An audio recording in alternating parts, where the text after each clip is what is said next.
Welcome to YogiViews, where my guest is yoga itself, through interviewing those who practice it, teach it, sell it, or simply love it. I am Antonio Sausis. Most everyone knows that yoga, as we know it today, primarily came from India, and since spreading in the West, it is taught now by teachers who are usually born in the country that is being taught. Yet, many Indian teachers, either because they're visiting United States or because they live here, are also teaching yoga. And they continue to be loyal to the tradition in one way or another. Today, my guest is precisely an Indian teacher living in United States, and I invited him so he can share with us some of his thoughts and insights about his experience as an Indian teacher in United States. His name is Pradeep Teotia. Welcome, Pradeep. Thank you. Thank you for having me. Born and raised in a small village outside of New Delhi, Pradeep is an internationally certified yoga teacher who draws mostly from his training in India. He has practiced and studied yoga his entire life, starting with his grandmother in his early age. He is known for bringing the roots of yoga alive for modern practitioners through the integration of meditation, yoga philosophy, nature's vitality, spontaneous humor, and joy. Since coming to the West, one of the things that is happening with yoga is that it's being taught exactly as you're saying in yoga studios, gyms, and there are some ashrams, which is most the way that you practice in India, the most seriously, in a specific environment that is dedicated to yoga life. Do you think that it has advantages to practice that way, or do you think that it's no different from practicing at a studio? I think it's the both ways. It's advantage to the normal people, because the ashram sometimes is so nice. You can take a weekend off, and you just go. So most of the places are like this. You are not allowed to use your phones. You know, like you have a certain time you have to wake up, and then you meditate, and then you chant, and then you do asana, then you have food, then you do karma yoga, selfless service, then you again have the asana practice, and then your dinner, and then you night meditation. So basically, that if for a couple of days going there and you stay away from all the stimulation, I think it's good for the recharge. But also the studio is beneficiary because we live in like our everyday life. So studio really nice because there's a certain place when we go to the studio and practice there. So there's a teacher there, or there's an instructor there to guide us. Because self practice is very challenging and inspiring. Yes. You have to like inspire yourself to do the self practice. But when we go to a group class in a studio and somebody is guiding, it's so easy because we are just following what they're allowing us, they're telling us. So it's so nice. It's also inspiring because a lot of people, good people around you. So the people are doing nice, their bodies are so amazing. So that's inspiring. Oh, like one day I will do that. So I think the both ways is benefit. Going to the monastery, having the experience, the monastery life for a couple of days. Maybe sometime people go like take a week off. I think it's good. It's a great time. But keeping the practice like every day or like few times in a week is amazing to go to the studios. Yes. And what about in terms of having or not having a guru? Because a lot of practitioners in the West don't have an easy time accepting that someone can tell them how life is or how it goes. And the modern society is a little bit more, well, I know, I have my experience, I have my own way, my truth is what matters. And then we have the others that say, the guru is very valuable, he's teaching you. I remember a little bit ago I asked Swami Sita from the Yoga Farm what was the advantage. And she said, well, it's like you have a buffet and you want to eat it all, but the guru knows exactly what you eat, so he's going to choose the food for you, he's going to put it in a plate, and she said if it's a good guru, he's going to spoon feed you. Yes. Yeah, that's true. I think it's you can say a guru or a teacher. I think it's the same thing. I use more the word teacher. Teacher is like it's a guide who guide us to the path of light. Guru take us from the meaning of basically the two words gu and ru. They take us from darkness to the light. The guru means. So same thing with the teacher. Whoever take us from darkness to the light is a teacher. So they knows, they sees you. Like basically finding a teacher is kind of not so hard, but couple of things are very like. But let me clarify something. What you're naming through a teacher, you're not talking about the regular instructor at your local yoga studio. No. So no. You're naming what we usually name guru in yoga. You prefer to call him a teacher, but it's a spiritual guide as well. Spiritual guide. Spiritual guide as well. But what is really amazing about what they basically really look in a student? They look. Patience, like have to because the practice it's also they also see the a discipline. If they say to you middle of the night, okay, get up and bring a glass of water, it's not they are giving you hard time or they are like they don't love you. Basically they want to know when you get the light, how you carry the light. So like how you carry that light. If you take that practice for your own sake, become a selfish, or you take the light to help people.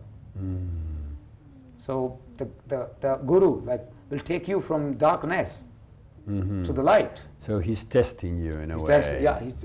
He's testing the patience. Like if you get this practice, is really, can you hold the space? Can you really hold the practice? So it's a little bit, because grew up in like Indian that tradition. It's kind of easier because you hear those stories from like their thousand year olds, like stories about Lord Rama, stories about Krishna, about their teacher, about the Dronacharya who taught his Pandavas, and then like all these stories are coming. So it's kind of easier.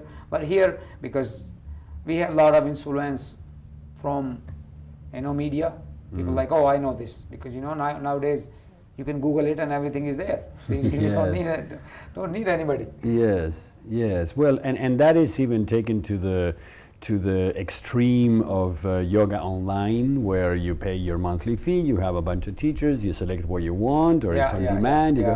Well, do you think it's also valid, a good idea?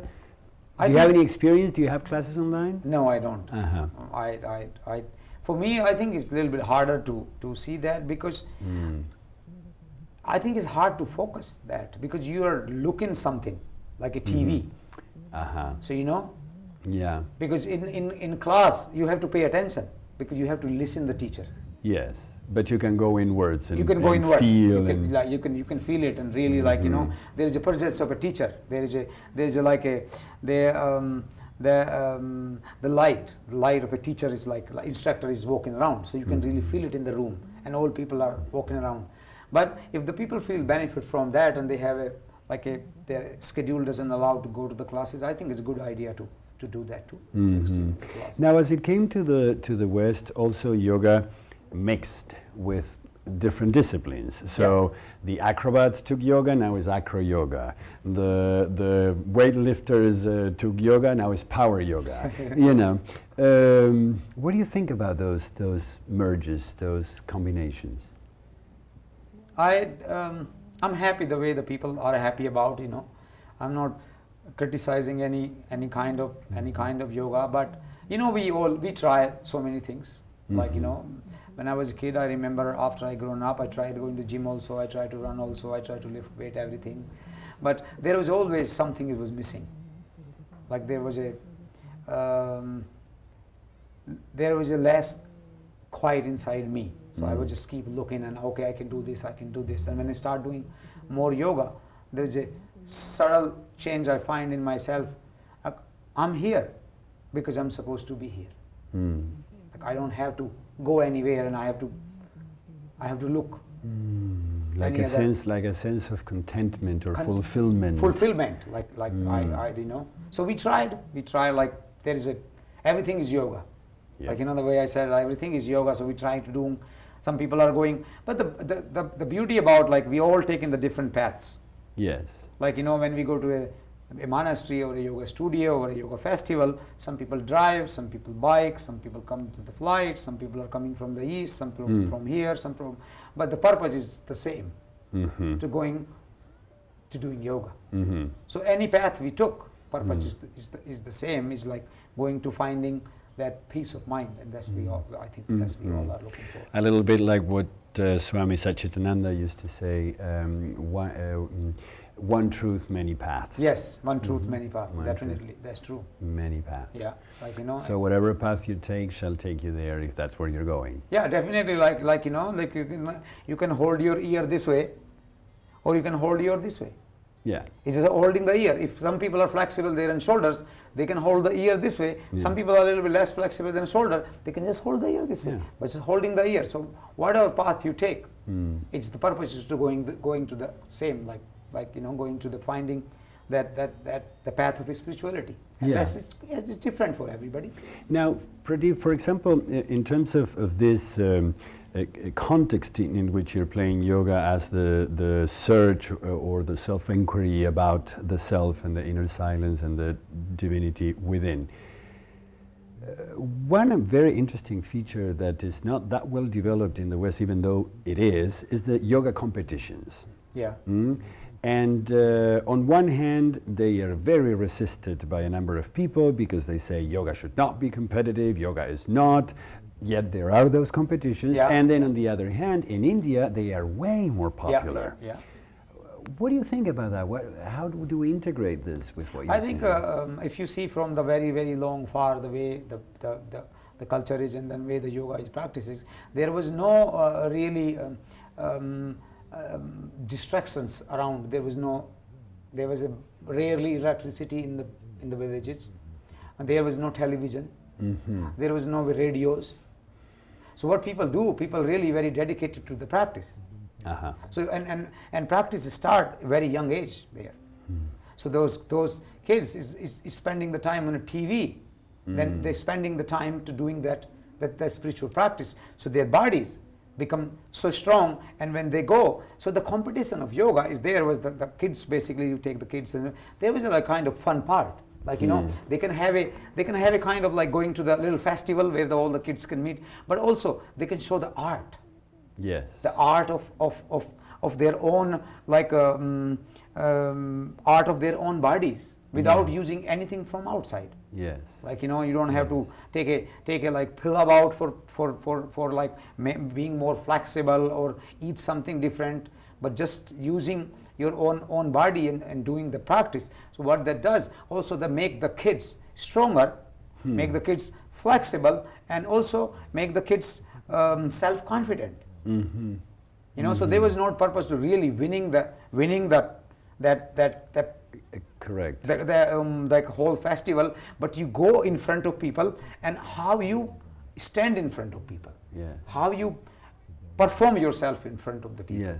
And same thing, like if you see a yoga instructor teaching a class, how you perform there. Yes, because it's performance. It's a performance. It's a performance. It's No doubt like, you about know. that. So when you start doing that from childhood, I think it's a better way. But when you grow up, then you are like a confident person. So you can really like stand up really strongly. Now you just said something important, which is that perhaps the aim of the competition is not necessarily winning the prize, but competing. Yeah. And in competing, practicing. Which is an ancient noble value that we say it's not about winning, it's about competing. But the truth is that in the West we want to win. And you see sometimes people are, you know, second place, and you think, my God, it's amazing what they can do, and they're not happy because it's second place. Oh yeah. Yeah, and they cry. Yeah. That's true. And so these competitions somehow are influencing in a way child development. Yes. Do you think that's the same purpose in the West? I think because here we are a little bit more like a kind of competitive people. Like we just see, we kind of have a little bit less joy when we try to go in those competition and start to competing with people. Like it's like more is like it's about like I want to be there. I want to do that. It's not about like I want to just show my art. If we won, it's fine. If we don't won, it's fine too. Yes. But I did best from me. I think that's the attitude should be. Like if we won, it's great. If we don't, then we should be happy too. Yes. Have you ever won a yoga competition? Yeah, you definitely. Like like if you have 10 people in your class and you have 500 people in your class, doesn't matter. Yeah. Because the matter is we are going to serve people. 10 come or 50 come or 5 come. Yeah. The purpose should not change. Yes. The purpose is it's the same. 5 came. Yeah. I'm going to do best, because we can do best to 5 than 500. Yeah. Because the 5 we can correct them, we can pay attention more, and we can see them if there's something is not alignment is right, so we can come and we can correct that. So I think it's better to have that attitude, and if we have that attitude, we always grow. The growth is always there. Yeah. Because if you serving 1 with the same heart, you're serving the 100 with the same heart, because then you have 100 tomorrow, you'll be the same. Yeah. And you have 1, and then like basically the way they say, like you will not be unhappy or unsatisfied, because your expectations, Yes. it's I'm going to teach a class. Yes. I'm not going to count people. Exactly. Yes. My job is not And to the point that some gurus say, and if no one shows up, then you teach it to yourself. then you teach it to yourself. Then you just practice hour and a half. Then you practice for an hour and a half. Yeah, which is a beautiful concept. One of the things that yoga says and that these traditions express is that we shall live a life of non-attachment. Yeah. What do you think about that? Do you think it's realistic? I think as a human being, I think this is my own Yes. opinion. I think we never be 100% non-attachment, because we have emotions. We're not just a flash of bones and meat, or just not the body. We have those emotions, and emotions are amazing. So when we have emotions and we feel it, then we get attached. But sometimes we get too attached and we get hurt. Yeah. Then next time we have to remember, I want to do best, but I will not be content about. Like, if this goes, then I'll be happy. But I don't think so. We never be unattached with No. You were mentioning earlier about yoga festivals, which we know in India are big, and they're mostly about yoga. Yeah. But ever since coming to the West, yoga has mixed in festivals with all kinds of things. Yeah. And we have music and yoga, dance and yoga, all kinds of things. Yeah. How do you enjoy, and you teach at some Yeah. of those festivals, how do you enjoy that? What's your experience there? I think it's quite nice to see, like there many people are coming to like going to the one thing is basically, if you see there, all other words come after. They're like this yoga festival.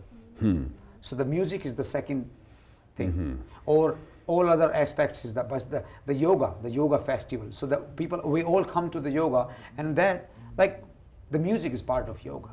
Yeah. Like Nada yoga. Kirtan and Nada yoga. Yeah. Like yoga of sound. Mm-hmm. So that's one of the part. So it's really nice to combine that, because there's a many people enjoy satsang and chanting and kirtan as much as we enjoy the physical part. Yeah, true. So being with those people to experience that, and being also in the physical part, and how have all the people together, I think it's a great way to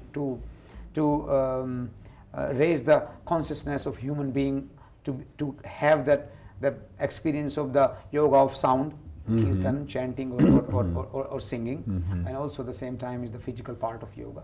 So that take us to the same place, like when we have really nice a concert, a nice music concert, and sometime when we go and they in the end they play something really like a fulfilling the heart, and there's a silence and the quietness. So they take us to the same place of being quiet. Yeah. Now, some of those yoga, for example, yoga and music festivals, they separate a little bit the music part. And so, for example, let's say at night there's big DJs and big bands and with big names, and there are some people that get their tickets, come to that, and that's it. Yeah. Do you think that by mixing in that way, yoga gets more people, more that some of those music lovers would try yoga because they're in that festival, or not? Oh, definitely. You think so? Definitely, because you know, when they come to when they come to the dance party, definitely happen. People have a conversation with somebody dancing around them, and they're like, hey, like, so you came for the music? And they're like, no, I'm in the part of the festival. And I did the yoga classes today, and I did this class with that, and that was really nice. And then somebody's like, oh, I'm just for the music, and they're like, you should try it tomorrow. And then I think it's people come for that when they hear this is like, so then the people get benefit from those, and then once they started, then they start growing and growing and growing. What do you think is yoga's future? It's infinite. Infinite. But my question is related to the fact that when something is a fashion, then it's substituted by another fashion icon or object or trend. Yoga is definitely in fashion in this moment in the West. Do you think it's going to go, and then some other physical technique is going to come, or do you think that this means that all these yogis that are now yogis will continue to be yogis? I think it will stay. I think it will grow. I think practice will grow, because people are benefiting from this holistic approach. People are benefiting from not to having too much from outside, just using their own bodies, and just to sit down and close their eyes and try to quieting their mind, and also like learning about themselves, and like doing the selfless service. The karma yoga is really nice part. You see a lot of people are helping to the lot of peoples without even wanting anything back. I think it will grow. It's going to grow. It's grow, because people are knowingly or unknowingly.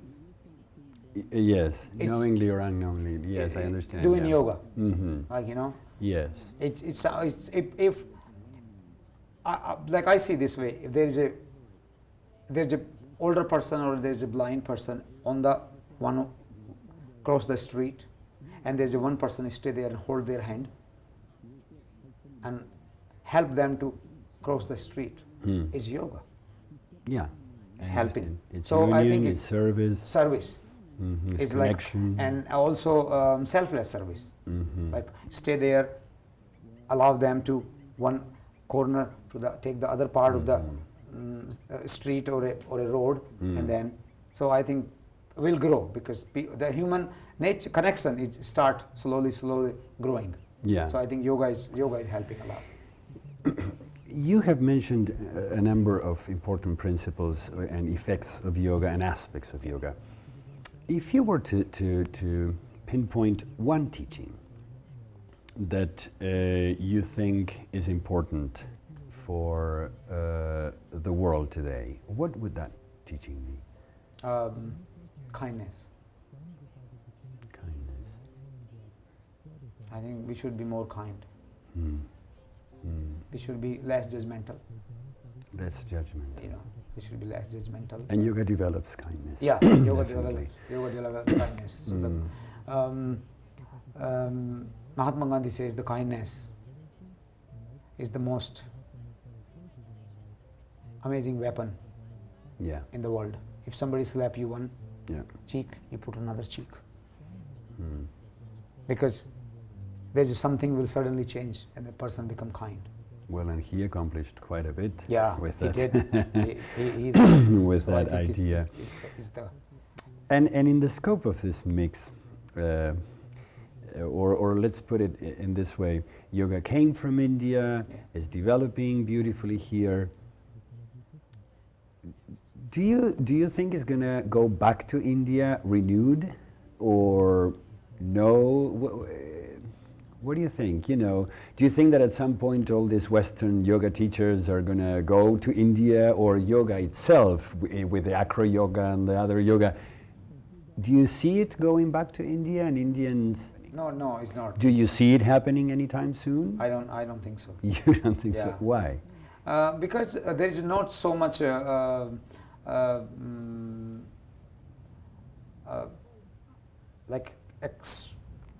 there's not so much exploration of like people don't travel from India. Mm. A lot of people don't really travel, not have a luxury to travel, and then you can go and every yoga festival and that.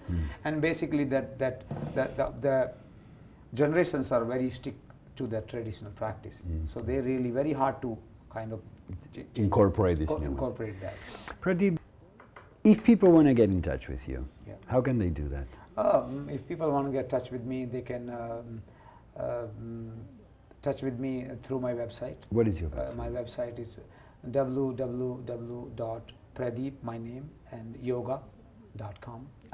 So they have my regular classes. I teach here in Bay Area, in San Francisco and Oakland, and also where I'm traveling.